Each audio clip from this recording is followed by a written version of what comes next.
제목을 한번 기억합니다. 택하신 백성을 버리신 뜻입니다. 한번 따라합시다. 택하신 백성을 버리신 뜻. 하나님은 아브라함의 후손을 택하셨습니다. 아브라함 후손 가운데 철저하게 야곱의 12아들을 하나님은 내 백성이라고 택하셨습니다.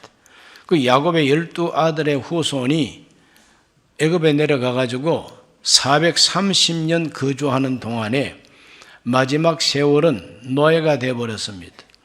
그 바로 왕의 노예가 된 이 백성을 하나님이 아브라함에게 주신 약속을 생각하시고 그들을 해방시켜 내십니다. 하나님께서 주신 그 해방의 역사가 출애굽기라고 하는 기록으로 남아있는 것입니다. 그래 하나님께서 출애굽을 시킨 그 백성을 시내산에 내려와 가지고 시내산 밑에 장막을 치게 하시고 그 이스라엘 전 민족 대표자로 모세를 시내산에 불러 올립니다. 그 모세를 불러 올려서 이스라엘 전 국민에게 선포해야 할 메시지를 모세에게 주면서 너는 가서 백성들한테 이렇게 가서 말을 전해라고 합니다. 그게 뭔가 하면은 하나님이 이스라엘을 택하신 목적을 밝혀주고 있습니다. 출애굽기 19장 3절에서 6절을 다 같이 읽어봅니다. 모세가 하나님 앞에 올라가니 야훼께서 산에서 그를 불러 말씀하시되 너는 이같이 야곱의 집에 말하고 이스라엘 자손들에게 말하라. 내가 애굽 사람에게 어떻게 행하였음과 내가 어떻게 독수리 날개로 너희를 업어 내게로 인도하였음을 너희가 보았느니라.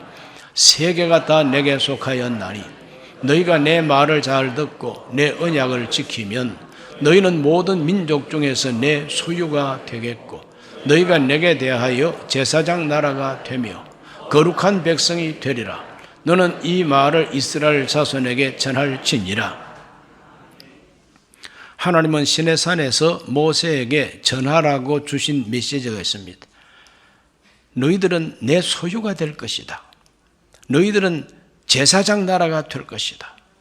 너희들은 거룩한 백성이 될 것이다. 하나님께서는 이와 같이 이스라엘 12지파를 택하시고 자기 백성, 자기 소유를 삼겠다고 말씀을 하십니다. 모세는 40년 동안 광야에서 그 백성을 인도하고 마지막 죽기 직전에 마지막 당부를 합니다. 모세의 마지막 당부의 말씀이 참 중요합니다. 신명기 30장 15절에서 16절을 먼저 읽습니다. 보라, 내가 오늘 생명과 복과 사망과 화를 네 앞에 두었나니 곧 네가 오늘 너에게 명령하여 내 하나님 야훼를 사랑하고 그 모든 길로 행하며 그의 명령과 규례와 법도를 지키라 하는 것이라. 그리하면 네가 생존하며 번성할 것이요 또 내 하나님 야훼께서 네가 가서 차지할 땅에서 너에게 복을 주실 것임이니라. 하나님 말씀 잘 순종하면 복 준다는 당부입니다. 그 다음에는 만약에 그 말씀을 거역하면 저주받는다고 아주 심각한 당부를 합니다. 신명기 30장 17절과 18절입니다. 그러나 네가 만일 마음을 돌이켜 듣지 아니하고 유혹을 받아 다른 신들에게 절하고 그를 섬기면 내가 오늘 너희에게 선언하노니 너희가 반드시 망할 것이라. 너희가 요단을 건너가서 차지할 땅에서 너희 날이 길지 못할 것이니라. 그러니까 반드시 망할 것이라 그랬어요. 반드시 망할 것이다. 그래서 반드시 복을 받을 것이라는 말씀과 반드시 망할 것이라고 하는 아주 그냥 극과 극으로 나뉘어지는 두 가지 당부를 그 이스라엘 백성들한테 남기면서 결론이 뭐냐면 너희들은 생명과 복을 선택할지니라. 올바로 선택하라 이 말이죠. 반드시 망하는 길을 선택하지 말고 반드시 복 받는 길을 선택하라고 하는 것이 모세의 마지막 당부인 것입니다. 하나님은 선택을 요구하고 계십니다. 바로 선택하라. 하나님은 선택을 요구하시는 하나님이에요. 그래서 에덴 동산에서 아담 하와에게도 하나님 주신 그 요청이 뭡니까? 너희는 선악을 알게 하는 나무의 실과는 따먹지 말라. 따먹는 날에는 어떻게 한다고? 반드시 죽으리라 그랬어요. 모세가 마지막 당부는 뭡니까? 불순종하면 반드시 망한다 그랬어요. 반드시. 그러므로 하나님께서는 선택을 바로 하면 반드시 복을 받고 선택을 잘못하면 반드시 망한다는 거예요. 그러므로 선택과 책임입니다. 따라합시다. 선택과 책임. 선택은 자유입니다. 어떻게 선택하든지 선택은 우리의 자유요. 그런데 책임은 자유가 아닙니다. 반드시 책임을 져야 된다는 거죠. 그래서 바로 선택하면 반드시 복을 받고 잘못 선택하면 반드시 망한다는 겁니다. 이것이 하나님의 법입니다. 성경 공부할 때 이걸 꼭 잊지 말아야 됩니다. 따라합시다. 바로 선택하자. 바로 선택하자. 하나님은 우리 인간을 인격적인 존재로 창조했습니다. 로봇처럼 기계로 창조하지 않았어요. 인공지능을 탑재한 로봇처럼 그렇게 우리 인간을 창조하지 않았습니다. 하나님의 형상대로 지으셨으니 하나님의 형상 가운데 자유가 있습니다. 자유. 자발적이고 자유로운 자기 의지가 바로 하나님의 형상이에요.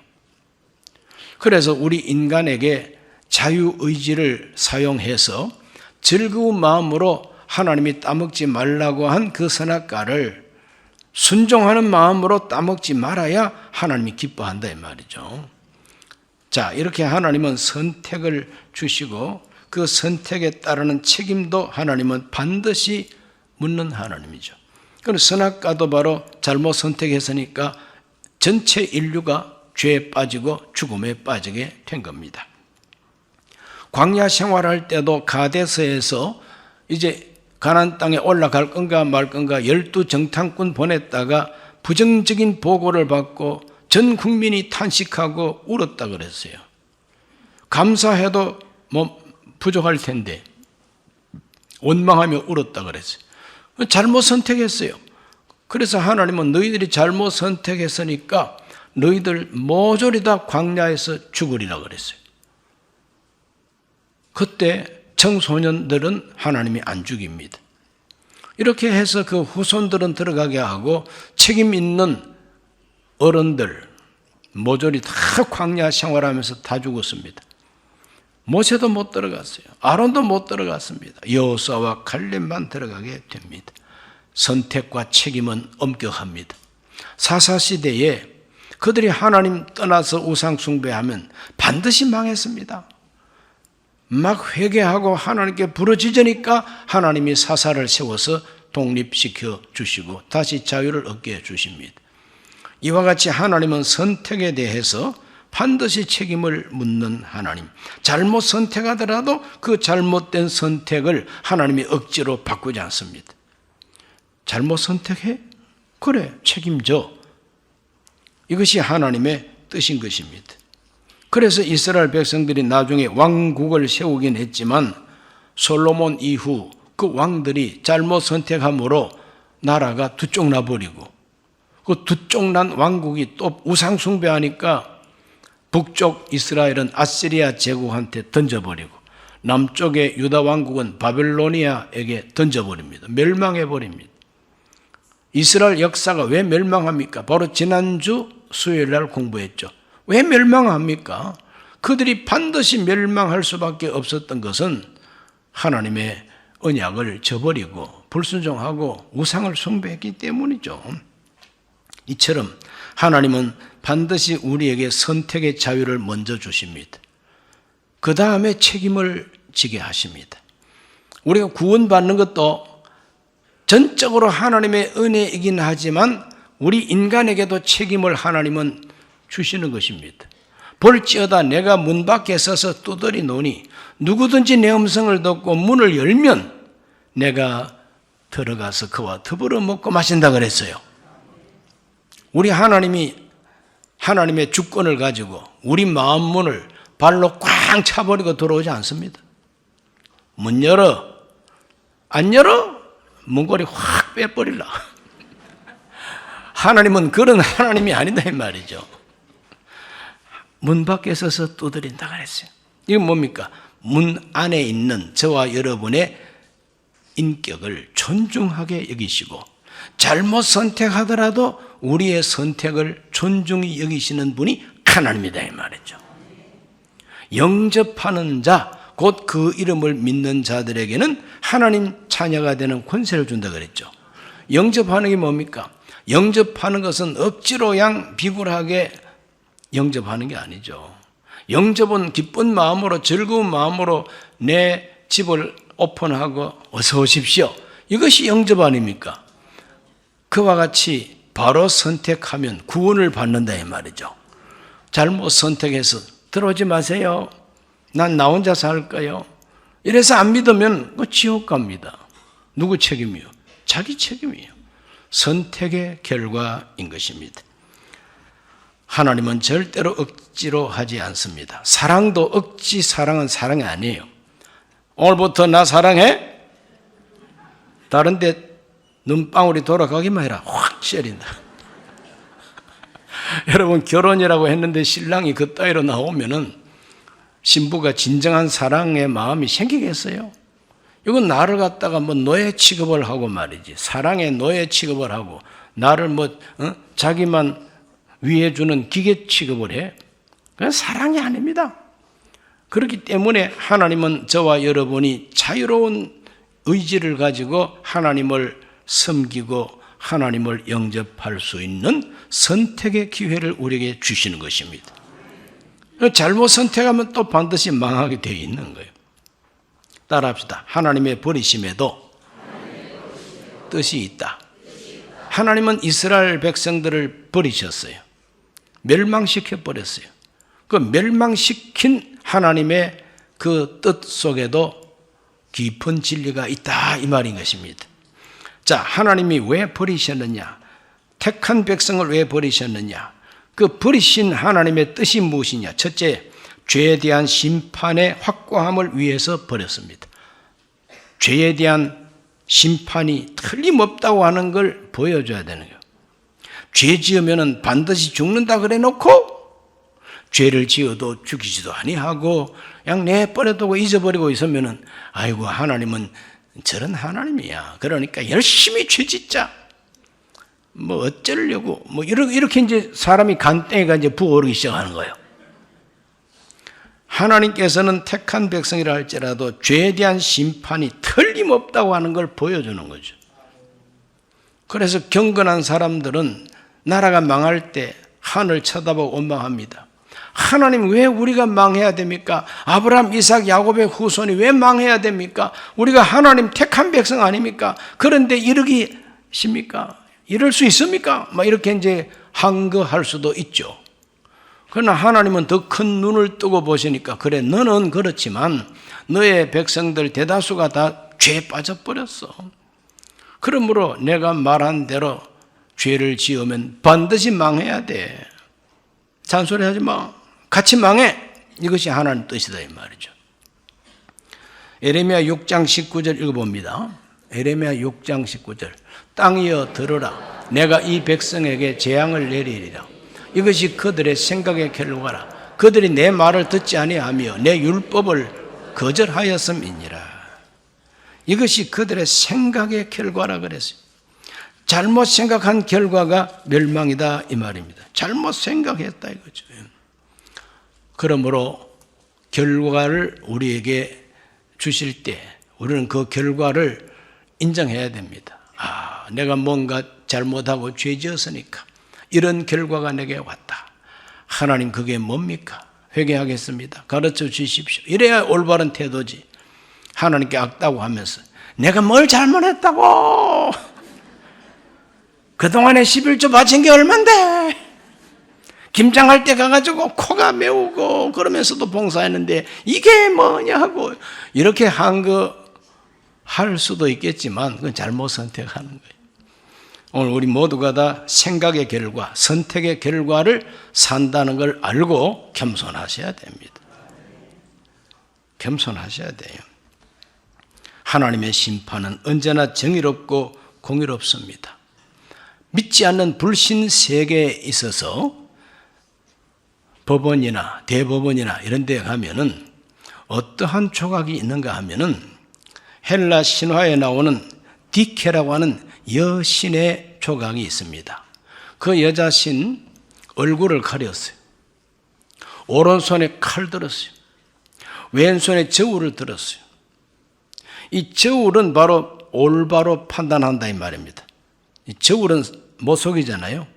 그래 저울에 딱 달아보고 죄 있다 그러면 칼을 가지고 친다는 뜻입니다.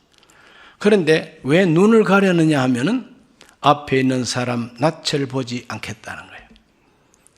그래 앞에 있는 사람의 낯을 보고 재판하면 그거는 벌써 사적인 감정이 들어간 재판이고 정치 재판이 되어버리고 패거리 재판이 되어버리고 마는 겁니다. 우리 편이네. 그러니까 칼을 대지 아니하고 죄 없어 이라고 재판을 해버리면은 이게 바로 개판 치는 것이다 이 말이죠. 그래서 옛날에 캄비세스 2세라고 하는 왕이 있었는데 그 고레스 왕의 아들입니다. 이 고레스 왕의 아들 캄비세스 2세가 불의한 재판관을 어떻게 벌을 줬느냐? 산채로 껍질을 확 벗겼어요. 산채로 머리끝부터 발끝까지 껍질을 싹 벗겼어요. 뭐 그렇게 하니까 죽지 삽니까? 그 껍질을 가지고 그 사람이 재판하던 그 의자를 그 가죽을 깔았어요. 그 사람 껍질 가죽을 말려서 거기다 깔았습니다. 그리고 그 아들을 재판장으로 임명을 합니다. 너의 아버지 껍데기 위에 앉아가지고 재판해. 너도 잘못 재판하면 껍질 벗길 거야. 여러분 그 판사가 불의한 재판을 할 수 있겠어요? 그래서 믿지 않는 이 고대 사회에서도 이 재판만은 정의롭고 공의로워야 된다는 겁니다. 그래서 헬라 신화에 나오는 디케라고 하는 이 여성, 디케라고 하는 것이 정의라는 뜻입니다. 디케. 이 디케라고 하는 이 정의의 여신은 눈을 가린다는 거예요. 눈 가린다. 보지 않겠다는 거예요. 내 눈앞에 내 피부치라 해서 내가 그 사람 재판을 죄 있는데 없다 할 수 없잖아요. 그러니까 눈을 가리겠다는 거예요. 이 세상에서 가장 엄격하고 앞을 보고 낯을 가리지 아니하고 법대로 재판하시는 분이 누구냐? 하나님이시다 이 말이죠.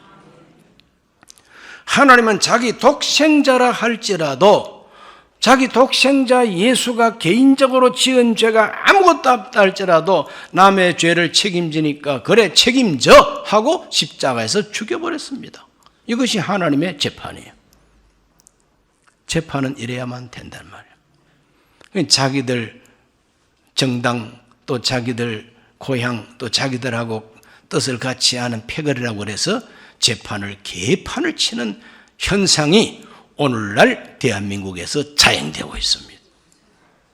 하나님 앞에 기도해야 됩니다. 하나님의 재판과 심판은 정의롭고 공평하사 택한 백성이라 할지라도 하나님은 그들에게 멸망이라고 하는 심판을 내리고 말았다. 그래서 하나님은 반드시 심판한다. 죄에 대해서 반드시 심판한다는 걸 역사적으로 확정한 것이 바로 이스라엘의 멸망이다 이 말이죠. 무시무시하죠? 그 성경 공부할 때 이런 걸 공부해야지. 두 번째로 왜 망해버렸느냐? 회개와 기도의 기회를 주기 위해서입니다. 회개와 기도의 기회를 주기 위해서입니다. 오늘 읽은 에가서 5장 1, 2절을 다 같이 한번 읽어봅니다. 야훼여 우리가 당한 것을 기억하시고 우리가 받은 치욕을 살펴보옵소서. 우리의 기업이 외인들에게 우리의 짐들도 이방인들에게 돌아갔나이다. 모든 걸 다 빼앗겼다는 겁니다. 5장 6절과 7절 읽어봅니다. 우리가 애굽 사람과 아수르 사람과 악수하고 양식을 얻어 배불리고자 하였나이다. 우리 조상들은 범죄하고 없어졌으며 우리는 그들의 죄악을 담당하였나이다. 우리 조상들이 죄를 지었다는 거예요. 그 죄 지어놓고는 죽어버렸다는 거예요. 그럼 조상들이 지은 죄를 이제 우리가 책임지고 우리가 죄악을 담당하고 있습니다. 이렇게 이제 고백하는 고백이 여기 나오지 않습니까? 그러므로 한 민족적인 이 죄는 그 민족 전체가 공동 책임을 져야 된다는 거죠. 우리 대한민국 국민들이 투표를 한다든지 선거를 한다든지 국민투표한다든지 이럴 때에 잘못된 선택을 하면은 잘 선택한 사람들도 같이 망해야 되고 같이 책임져야 된다는 뜻입니다. 그렇기 때문에 이스라엘 백성들은 멸망한 후에 하나님, 우리가 우리 조상 적부터 지은 죄를 우리가 지금 다 담당하고 있습니다. 우리가 지금 다 빼앗기고 없습니다. 5장 21절과 22절을 다 같이 봅니다. 야훼여 우리를 주께로 돌이키소서. 그리하시면 우리가 주께로 돌아가겠사오니 우리의 날들을 다시 새롭게 하사 옛적 같게 하옵소서. 주께서 우리를 아주 버리셨사오며 우리에게 진노하심이 참으로 크시나이다. 하나님께로 돌아갈 수 있는 은혜를 달라고 참회하고 기도하고 있는 겁니다. 이런 모습을 볼 때에 하나님께서 그 백성을 멸망시킨 이유는 회개하라 이 말이죠. 회개하라. 그리고 하나님께 기도하라 이 말입니다. 시편 137편 1절에서 6절을 다 같이 한번 읽어봅니다. 우리가 바벨론의 여러 강변 거기에 앉아서 시온을 기억하며 울었도다.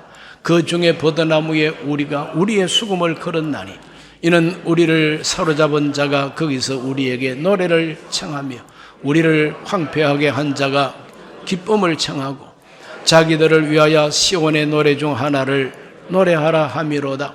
우리가 이방 땅에서 어찌 야훼의 노래를 부를까? 예루살렘아 내가 너를 잊을진대 내 오른손이 그 제주를 잊을지로다. 내가 예루살렘을 기억하지 아니하거나 내가 가장 즐거워하는 것보다 더 즐거워하지 아니할진대 내 혀가 내 입천장에 붙을지로다. 아주 처절한 시편입니다. 끌려간 바벨론 강가에 앉아가지고 예루살렘, 무너진 예루살렘을 생각하면서 우는 겁니다. 막 통곡합니다. 그리고 저 바벨론 군인들이 와서 너희 민족은 노래 잘하잖아. 그 노래 한번 불러봐. 기쁨조로 만들려고 합니다. 우리 노래 못합니다 하고 수금을 나무에다가 걸어버렸다는 거죠. 이와 같은 시편을 읽어볼 때에 그들은 시온을 그리워하면서 울었다 그랬어요. 자, 선지자들의 애언을 그들은 믿고 정말 참 하나님 앞에 기다리는 기도의 사람들이 된 사람들이 많습니다. 그들이 그 멸망한 가운데서도 희망을 가졌던 것은 바로 선지자들의 애언이 있었기 때문에 그런 것입니다. 그 중에서 대표적인 애언자가 바로 에레미야입니다. 에레미야서 25장 12절로 14절을 우리 다 같이 한번 읽어보겠습니다. 야훼의 말씀이니라 70년이 끝나면 내가 바벨론의 왕과 그의 나라와 갈대아인의 땅을 그 죄악으로 말미암아 벌하며 영원히 폐허가 되게 하되 내가 그 땅을 향하여 선언한 바 곧 에레미야가 모든 민족을 향하여 애언하고 이 책에 기록한 나의 모든 말을 그 땅에 임하게 하리라. 그리하여 여러 민족과 그 왕들이 그들로 자기들을 섬기게 할 것이나 나는 그들의 행위와 그들의 손이 행한 대로 갚으리라. 간단하게 줄여서 말하면 하나님께서 포로가 되어 끌려가 있는 이스라엘 포로들에게 하는 말입니다. 너희들 낙심하지 말고 70년을 기다리라는 겁니다. 70년이 끝나면 내가 이 바벨론을 멸망시키겠다고 하는 예언이에요. 그러니까 바벨론 사람들은 이 편지를 읽으면 무시무시합니다. 이스라엘의 하나님 야훼가 우리 바벨론을 갖다가 멸망시킨단다. 이스라엘 포로들에게는 복음입니다. 70년만 기다려. 하나님이 바벨론을 싹 처리한다는 겁니다. 이와 같은 예언 때문에 그들은 기다리고 기다린 겁니다. 예레미야 29장 10절 읽어봅니다. 야훼께서 이와 같이 말씀하시니라. 바벨론에서 70년이 차면 내가 너희를 돌보고 나의 선한 말을 너희에게 성취하여 너희를 이곳으로 돌아오게 하리라 그랬어요. 70년이 차면 하나님께서 돌아오게 하겠다는 겁니다. 그리고 이러한 약속이 있기 때문에 하나님 앞에 기도하고 시온성을 그리워하면서 하나님을 기다리게 된 겁니다. 회개하면서 기다리게 된 겁니다. 그 기다리는 사람 중에 대표적인 사람이 누구냐면 바로 다니엘입니다. 다니엘 9장 1절과 2절을 읽어봅니다. 메대 족속 아수에로 아들 다리오가 갈대아 나라 왕으로 세움받던 첫해 곧 그 통치 원년에 나 다니엘이 책을 통해 야훼께서 말씀으로 주신 선지자 에레미야에게 알려주신 그 연수를 깨달았나니 곧 예루살렘의 황폐함이 70년 만에 그치리라 하신 것이니라. 바로 에레미야가 이 글을 쓸 때가 언제였느냐? 바벨론이 멸망했을 때 바로 이 글을 쓴 겁니다. 그러니까 이 다니엘은요, 몸에 소름이 돋는 체험인, 이 바벨론이라고 하는 이 거대한 제국이 무너질 줄 꿈에도 생각하지 못했는데 예레미야를 통해서 하신 말씀대로 70년이 차면서 무너져 버렸다는 거예요. 그리고 얼마나 놀라운 체험입니까? 그래서 하나님 앞에 자기 민족의 죄를 회개하면서 하나님께 기도한 다니엘의 기도가 9장에 나와 있는 것입니다. 이렇게 회개와 기도의 기회를 주기 위하여 하나님은 그 백성을 멸망으로 던져버렸다는 거죠. 그러니까 멸망 그 자체는 비극이지만 그러나 멸망 속에서도 희망을 잃지 않는 사람에게는 소망이 넘치게 된 것이다. 그래서 그 사람들이 돌아와가지고 새로운 이스라엘을 만들게 됩니다. 북쪽에 남쪽에 그 이스라엘 백성들 택함 받았다고 하는 사람들이 포로로 끌려갔습니다. 포로 생활하면서 회개하고 소망을 가지고 기도하고 기다린 사람은 해방되자마자 다 예루살렘 그리고 유다 왕국으로 돌아왔어요. 돌아오는 사람이 되었습니다. 돌아오지 아니한 사람은 살기 좋으니까 거기 눌러 앉아 사는 사람도 있고 어떤 사람은 완전히 이방인이 되어버리고 말았어요. 택한 백성 하기 싫어. 모세 율법 듣기도 싫어. 얼마나 간섭이 많고 하지 말라는 게 많어. 다 때려치우고 우리는 하늘의 여신이나 숭배하자. 이렇게 우상 숭배 찌든 사람은 돌아오지 않았습니다. 다시 예루살렘과 유다 왕국으로 돌아온 사람들은 그나마도 다 믿음이 있는 사람만 돌아오게 된 겁니다. 그래 하나님이 정리한 거죠. 하나님이 정리를 하신 거예요. 쭉대기는 가라, 쭉대기는 가라, 알곡은 와라. 이렇게 된 거죠. 회개와 기도의 기회를 주기 위해서입니다. 자, 세 번째로 멸망의 뜻이 무엇이냐? 하나님의 구원을 보여주기 위해서인 것입니다. 하나님의 구원을 경험하기 위해서입니다.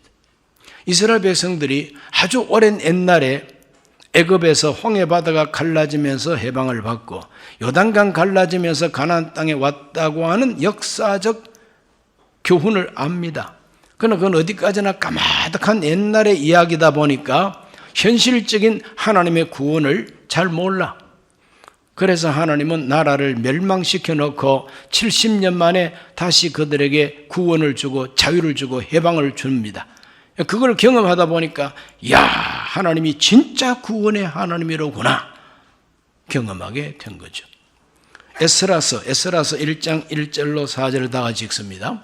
바사왕 고레서 원년에 야훼께서 에레미야의 입을 통하여 하신 말씀을 이루게 하시려고 바사왕 고레서 마음을 감동시키시매 그가 온 나라에 공포도 하고 조서도 내려 이르되 바사왕 고레서는 말하노니 하늘의 하나님 야훼께서 세상 모든 나라를 내게 주셨고 나에게 명령하사 유다 예루살렘의 성전을 건축하라 하셨나니 이스라엘 하나님은 참 신이시라. 너희 중에 그의 백성 된 자는 다 유다 예루살렘으로 올라가서 이스라엘 하나님 야훼의 성전을 건축하라. 그는 예루살렘에 계신 하나님이시라.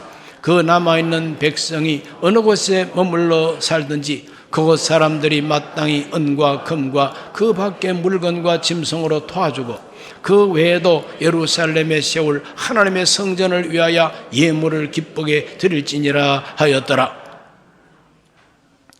야, 이거 뭐 기적이죠. 이건 기적입니다. 이럴 때에 정말 참 그 이스라엘 백성들이 해방을 받고 다시 예루살렘으로 돌아올 때에 그 감격을 노래한 것이 시편 126편이죠. 1절로 6절 읽어봅니다. 야훼께서 시온의 포로를 돌려보내실 때 우리는 꿈꾸는 것 같았도다. 그때 우리 입에는 웃음이 가득하고 우리 혀에는 찬양이 찼었도다. 그때 문나라 가운데서 말하기를 야훼께서 그들을 위하여 큰 일을 행하셨다 하였도다. 야훼께서 우리를 위하여 큰 일을 행하셨으니 우리는 기쁘도다. 야훼여 우리의 포로를 남방 시내들같이 돌려보내소서. 눈물을 흘리며 씨를 뿌리는 자는 기쁨으로 거두리로다. 울며 씨를 뿌리러 나가는 자는 반드시 기쁨으로 그 곡식단을 가지고 돌아오리로다. 울면서 씨를 뿌린 사람들, 무슨 씨를 뿌렸습니까? 기도의 씨앗을 뿌리고 기다림의 씨앗을 뿌리고 하나님의 말씀이 이루어진다는 소망의 씨앗을 뿌렸더니 기쁨으로 해방을 받았다 이 말 아닙니까? 오늘 우리가 이 세상은 그렇게 살아야 된다는 것이죠.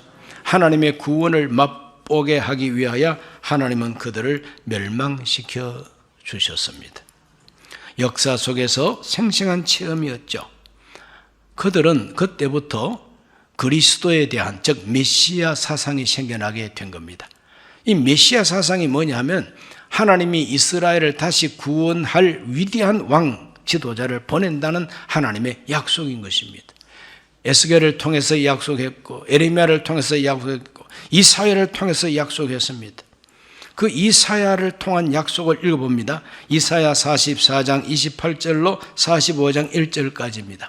고레스에 대하여 이르기를 내 목자라 그가 나의 모든 기쁨을 성취하리라 하며 예루살렘에 대하여는 이르기를 중건되리라 하며 성전에 대하여는 내 기초가 놓여지리라 하는 자니라. 야훼께서 그의 기름 부음을 받은 고레스에게 이같이 말씀하시되 내가 그의 오른손을 붙들고 그 앞에 열국을 항복하게 하며 내가 왕들의 허리를 풀어 그 앞에 문들을 열고 성문들이 닫히지 못하게 하리라. 바사왕 고레스, 페르시아 왕 고레스, 키루스 대왕이라고 그럽니다. 그 키루스 대왕은 바로 기름 부음 받은 자라고 이사야서에서 말하고 있죠. 그 기름 부음 받은 자가 히브리 말로 마샤, 메시아, 헬라 말로 그리스도인 것입니다. 예수님을 그리스도라고 우리가 믿습니다. 유대인들은 옛날부터 그리스도, 즉 메시아를 기다렸습니다. 바로 고레스가 그리스도였다 이 말이죠. 하나님이 기름 부어 세운 왕이라 이 말입니다. 자, 그 키루스 동상 보여주세요. 왼쪽에 있는 저 형상이 막 틀림없는 사진을 찍은 거 아니고 상상으로 그린 고레스 왕의 모습입니다. 오른쪽에 있는 것이 키루스 실린더라고 하는 겁니다. 저 실린더는 이 자그마한 진흙판을 바퀴처럼 만들어서 거기다 글자를 잔뜩 새겼어요. 그 실린더에 실려 있는 그 글자가 뭐냐 하면은 키루스 2세, 바로 이 고레스 왕이 이스라엘 백성들을 해방시켜주고 이스라엘 백성뿐만 아니라 바벨론이 잡아왔던 모든 포로들을 다 자기 나라로 돌려보내고 자기 민족 고유의 종교를 지키도록 하고 무너진 신전을 건축하고 그 신전 건축을 위해서 도와주라고까지 하고 그 다음에 노동하는 사람들한테 반드시 임금을 지불하고 이제 노예는 없다. 다 일하는 일꾼이다. 그래서 인류 최초의 인권 선언문이라고 합니다. 그렇기 때문에 유엔 본부 2층에 저걸 갖다 놓고 있어요. 모형을. 그만큼 세계 역사에서 가장 존경받는 왕 중에 한 사람이 키루스 2세입니다. 바로 저런 사람을 성경은 나의 기름 부음 받은 자라고 표현하고 있지 않습니까? 유대인이 아닌데도 하나님은 그리스도로 세우셨다 이 말입니다. 이것이 바로 이스라엘의 희망이 됩니다. 오늘 저와 여러분은 이 시대를 살면서 지금도 하나님은 우리에게 그리스도를 약속하고 있습니다. 어떤 그리스도냐? 나 위하여 십자가에 죽으시고 부활하시고 하늘로 가신 그 그리스도가 우리를 구원하러 다시 오신다는 재림의 약속인 것입니다. 그리스도가 다시 온다는 재림의 약속입니다. 우리가 사는 세상에 참 전쟁이 계속되고 있죠. 지금도 팔레스타인과 이스라엘의 치열한 전쟁이 가자 지구에서 벌어지고 있고, 우크라이나에서 러시아와 전쟁이 벌어지고 있고, 저 북한은 핵무기 만들어 놓고 호시탐탐 우리를 적화하려고 기다리고 있고, 중국은 대만 공격하려고 막 기다리고 있습니다. 이런 세상, 항상 파도가 일어나는 것 같은 이 험한 세상, 언제까지나 이런 험한 세상을 살아야 되겠습니까? 하나님께서 이 세상을 싹 갈아엎어버리고 새하늘과 새 땅을 가져와야 되는 것이고, 예수님이 왕이 되는 천년왕국이 와야만 될 거 아닙니까? 그러므로 예수님이 왕이 되는 천년왕국, 그 왕으로 오시는 분이 그리스도란 말이죠. 예수님이 그리스도이십니다. 오늘 우리들은 그리스도를 기다리는 삶을 살아야 될 줄로 믿습니다. 기도합니다. 자비하신 아버지 하나님, 하나님은 이스라엘을 멸망시키셨습니다. 멸망 속에도 하나님의 뜻이 있음을 가르쳐 주셨습니다.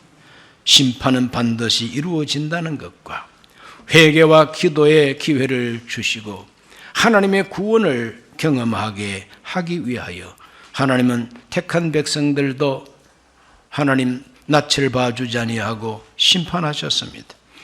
선택의 결과입니다.